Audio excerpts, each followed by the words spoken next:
Oi, gente, boa tarde. Primeiro, queria dizer que eu estou muito feliz de estar aqui, né? Estar na XConf é sempre muito bacana, é um evento incrível, com muito conteúdo sensacional e gente extraordinária aí falando durante todo o dia, né? Eu sou Amanda Matos, eu sou uma mulher branca, com cabelos castanhos, cacheados, com algumas luzes nas pontas aqui. Estou com o fundo da XConf, uma camisa aqui da XConf também, né? Para homenagear o evento. A Simara falou um pouquinho aí, eu venho trabalhando com estratégias de plataformas e também de modernização junto aos nossos clientes. E é isso, vou passar para o Greg se apresentar um pouquinho também. Oi, pessoal, boa tarde. Muito obrigado pela introdução muito calorosa, Simara. Obrigado, Amanda, por compartilhar o palco aqui comigo. Eu sou o Greg, sou diretor de modernização empresarial, plataformas e nuvens aqui no Brasil e na América Latina. Eu sou um homem branco, com cabelo escuro, caminhando para se tornar grisalho. Meus pronomes são ele e dele, e eu estou com um fundo com alguns tons de cinza diferentes, uns instrumentos musicais para parecer que eu sou uma pessoa legal e umas falhas na parede para parecer que eu sou desleixado também, tá? E a gente está aqui para conversar com vocês um pouco sobre nossas leituras do mercado, da indústria, sobre eficiência dentro de um contexto de engenharia de software, da construção de produtos, e como que a gente pode se atentar a algumas variáveis, algumas características que a gente pode levar para discussão, debate junto com nossos times para tomar decisões mais conscientes, entendendo como que a gente pode trazer ali uns indicadores mais para um lado positivo quando a gente pensa em eficiência dos nossos times, né? Normalmente, quando a gente fala em eficiência, é fácil a gente associar eficiência com produtividade. Entender que se meus times estão mais eficientes, eles são mais produtivos.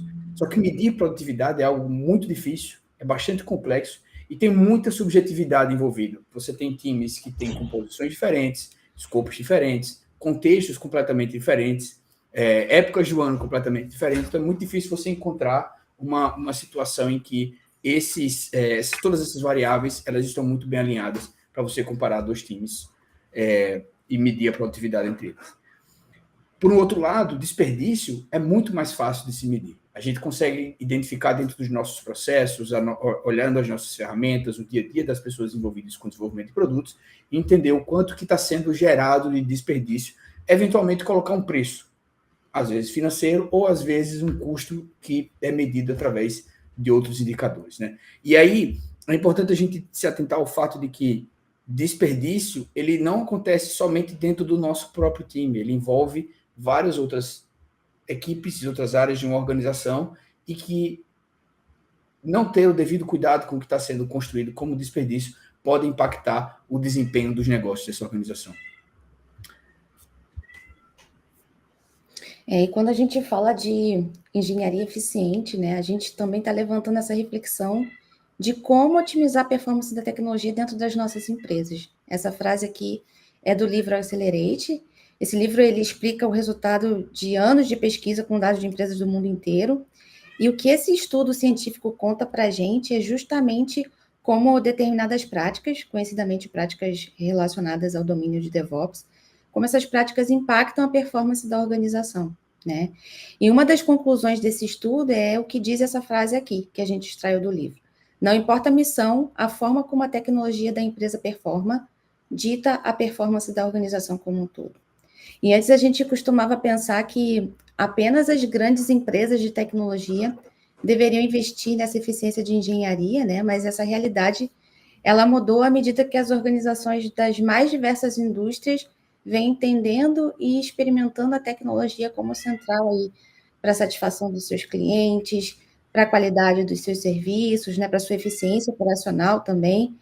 E ao mesmo tempo que a tecnologia se torna crítica para o negócio, ela também se torna cada vez mais complexa e evolui numa velocidade incrível, né? Por trás de um simples app, a gente pode ter uma arquitetura distribuída, com múltiplas camadas, microserviços, diversos recursos de infraestrutura, várias equipes compostas aí por pessoas de diferentes especialidades. Então, a gente tem uma alta complexidade, um contexto que muda numa velocidade incrível, e tudo isso cada vez mais crítico para o sucesso dos negócios. Então, acaba que é muito necessário a gente lidar de forma cada vez mais eficiente com isso tudo, né?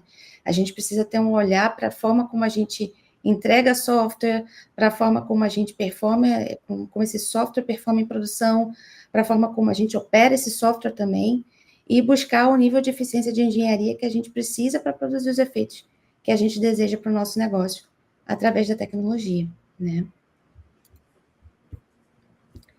E aí eu mencionei um pouquinho aqui essas práticas DevOps. As práticas DevOps, elas buscam justamente melhorar a performance de entrega e operações de software. Então, a partir do momento que a gente busca criar automatizações no ciclo de vida de software, que a gente busca melhorar a nossa colaboração, a gente reduz a ineficiência, né? E o que essa pesquisa aqui de 2020 identificou é que muitas empresas não estavam conseguindo sair do estágio intermediário de adoção dessas práticas, porque para isso elas teriam que escalar DevOps ainda mais pela organização. E uma das conclusões dessa pesquisa foi que as empresas que conseguem estabelecer com sucesso uma abordagem de plataforma de engenharia conseguem sair desse estágio inicial, intermediário, né? E aí isso por quê? Porque essas empresas conseguem oferecer capacidades de tecnologia através de autosserviço para os seus times de engenharia. E aí, uma boa plataforma de engenharia, plataforma interna, ela vai construir abstrações ali, vai oferecer capacidades que vão habilitar os times em relação a esses 5 pilares aqui, né? O primeiro deles são as capacidades relacionadas a uma infraestrutura de entrega, como, por exemplo, pipelines de CI/CD, automações para gerar os recursos de infraestrutura, tudo que é necessário para essa aplicação estar no ar, né? As verificações de segurança também, todos os quality gates que estão nos pipelines, tudo isso vai ajudar os times a entregar produtos de qualidade com maior rapidez. Tem também as capacidades mais relacionadas à parte de arquitetura e APIs, né? Como, por exemplo, ter uma arquitetura orientada a eventos, gateways de APIs, com catálogo de APIs também, né? Uma boa implementação de microserviços, isso tudo buscando oferecer ali uma boa experiência para as pessoas desenvolvedoras também. Isso vai ajudar esses times a terem uma maior flexibilidade para criar novos produtos, para construir ecossistemas de tecnologia, né? Não apenas produtos monolíticos. Um outro pilar aqui é o das capacidades relacionadas a dados, né?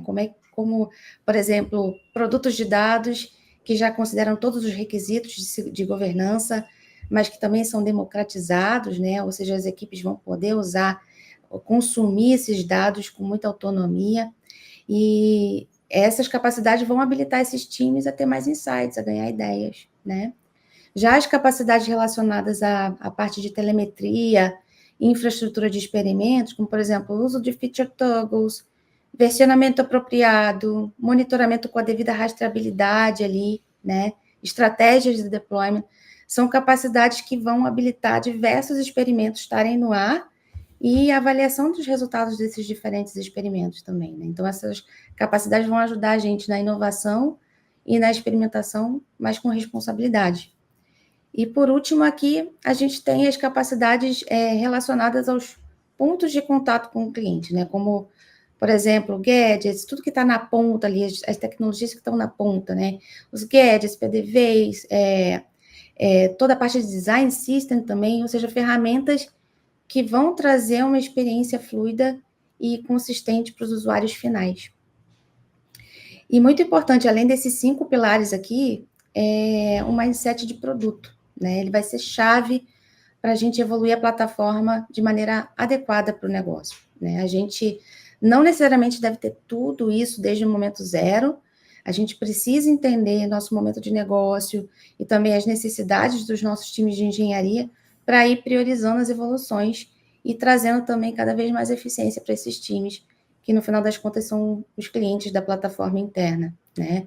É muito comum, a gente vê muito em clientes, né, que essas prioridades sejam definidas de dentro para fora, ou seja, desde times internos de tecnologia, né, por exemplo, times de arquitetura, times de infraestrutura, e essas prioridades vão sendo definidas sem um mindset de produto, sem ter um olhar ali para as pessoas que vão usar a plataforma, né? Que são os clientes, as pessoas desenvolvedoras, QAs, e o que isso pode levar a soluções que não vão proporcionar a melhor experiência, ou que não resolvem as fricções, e muitas vezes até geram fricções, né? Eu vou trazer um exemplo aqui que eu vi recentemente em uma das nossas clientes, que oferece para os seus times de engenharia ali pipelines, né? Uma plataforma de CI/CD, e esses pipelines, eles garantem várias verificações automatizadas aí de governança, de qualidade, mas para que as equipes utilizem esse pipeline, é necessário que elas se adequem a determinados padrões, como, por exemplo, usar um template específico de Dockerfile. Nesse template, tem uma variável de ambiente que aponta para a imagem base, né? O pipeline, ele sabe resolver essa variável de ambiente, apontar para a última versão da imagem base, mas as pessoas desenvolvedoras no seu ambiente local, elas não conseguem executar ali executar o container com a imagem base, porque elas não conseguem saber qual é essa imagem base. Então, isso tira dessas pessoas a oportunidade de ter um feedback mais cedo e ainda introduz uma fricção, porque para elas testarem a aplicação que elas estão construindo, elas vão ter que ir na plataforma de CI/CD, olhar o log aí. Muitas vezes elas não vão conseguir compreender bem esses logs, vão pedir ajuda de uma equipe de plataformas para isso. Então, olha a ineficiência aparecendo aí, né?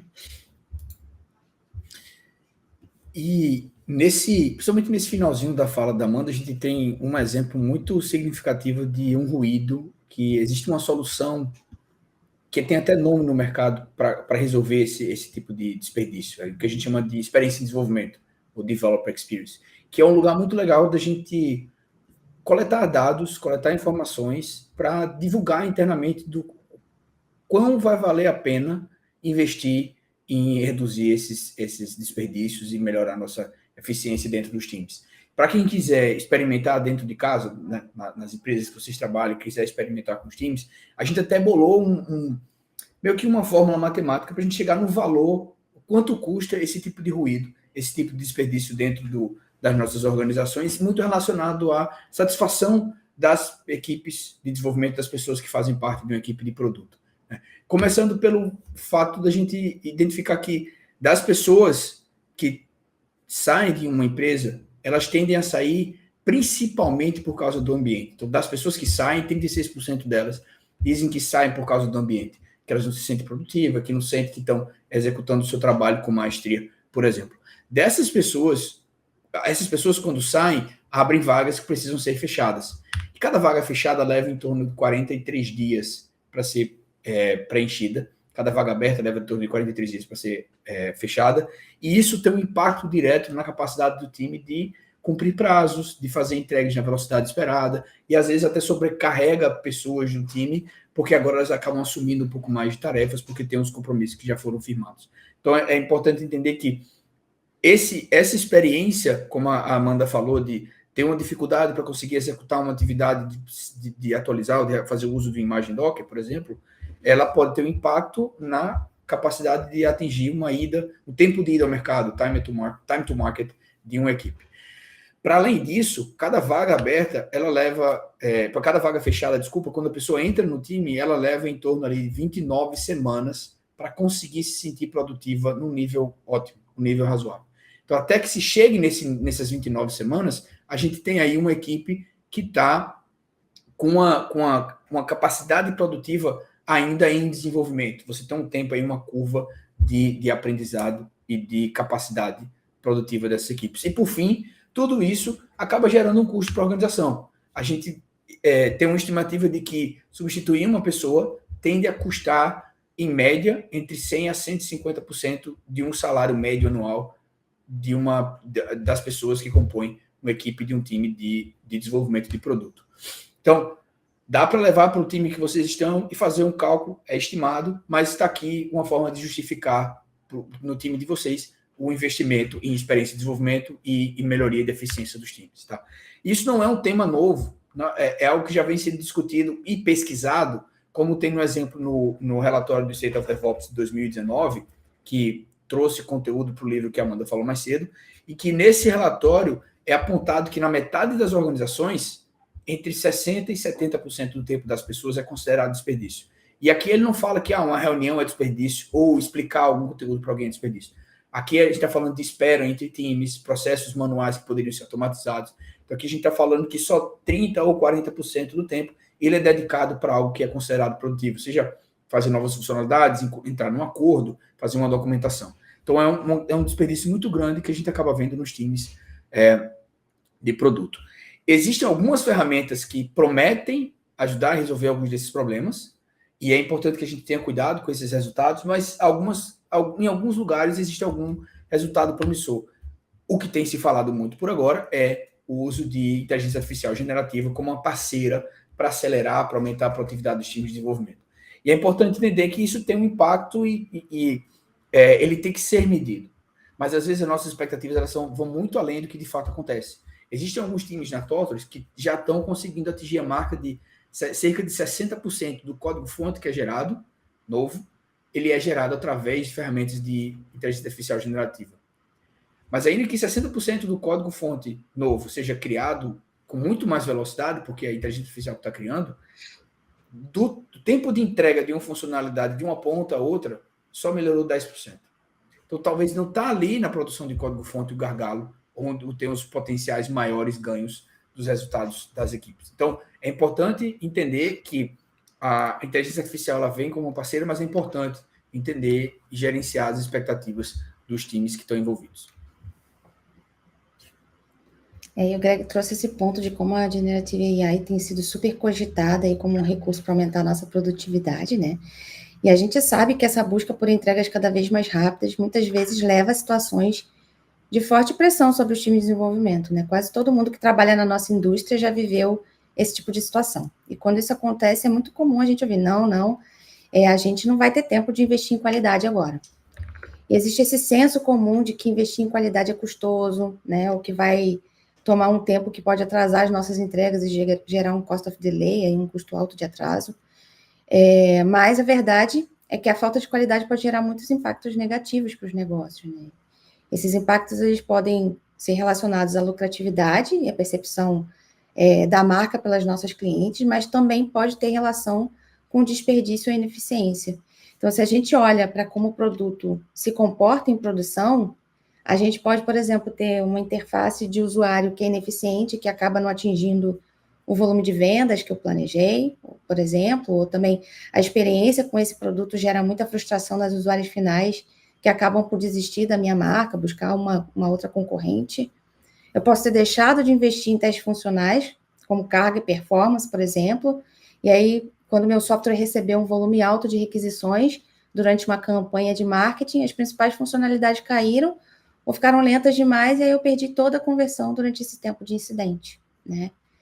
A falta de qualidade também pode levar a problemas de conformidade de segurança, e as empresas que não investem nas verificações ou testes relacionados a isso estão correndo o risco aí de sofrer um incidente de segurança e receber as penalidades previstas em lei, ou prejuízos altíssimos aí relacionados a isso, né?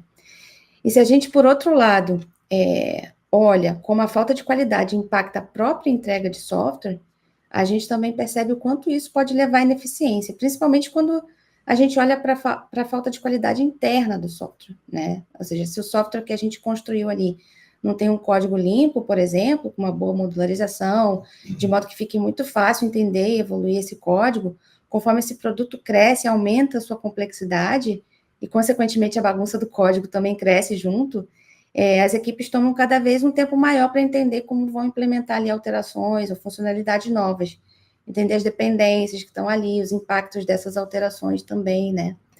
E esse tempo só aumenta conforme o software evolui e os seus débitos técnicos não são gerenciados.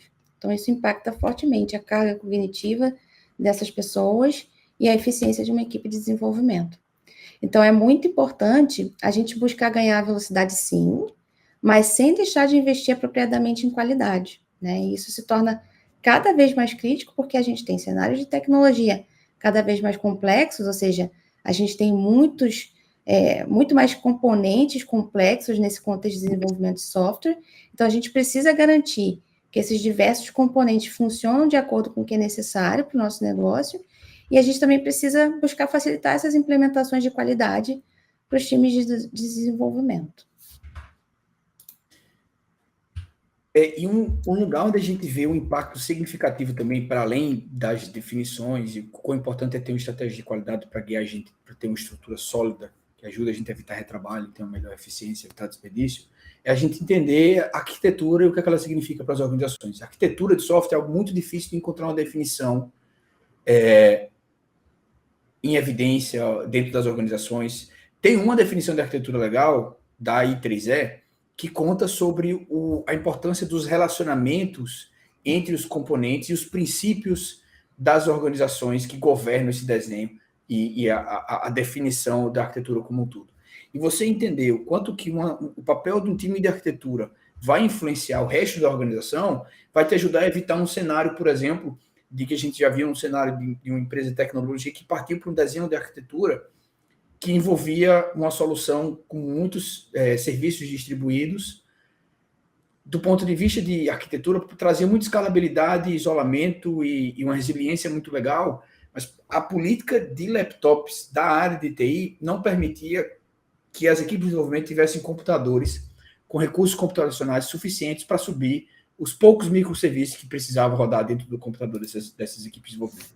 Então, acontecia que a equipe de desenvolvimento acaba tendo a sua produtividade limitada, porque a máquina não está de acordo com a política de arquitetura dentro da organização.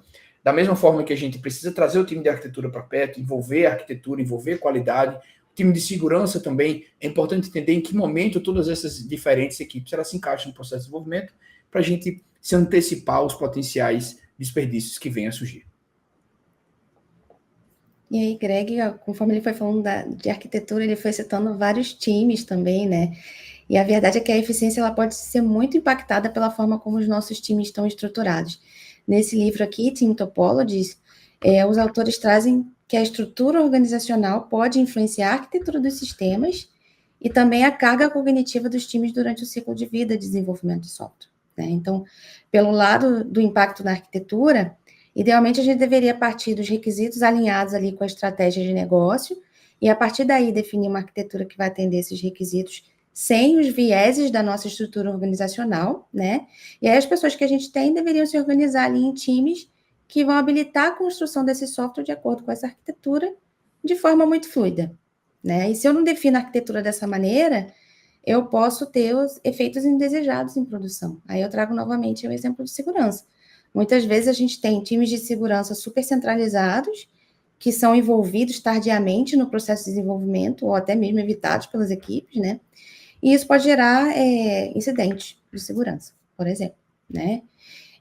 Além do impacto na arquitetura, e consequentemente no software em produção, tem o aspecto da carga cognitiva, né? Quando os times acabam sendo menos eficientes, porque tem que lidar com constantes mudanças de contexto relacionadas a esses vários times, né? Eles precisam também dominar o conhecimento para lidar com cada um desses domínios.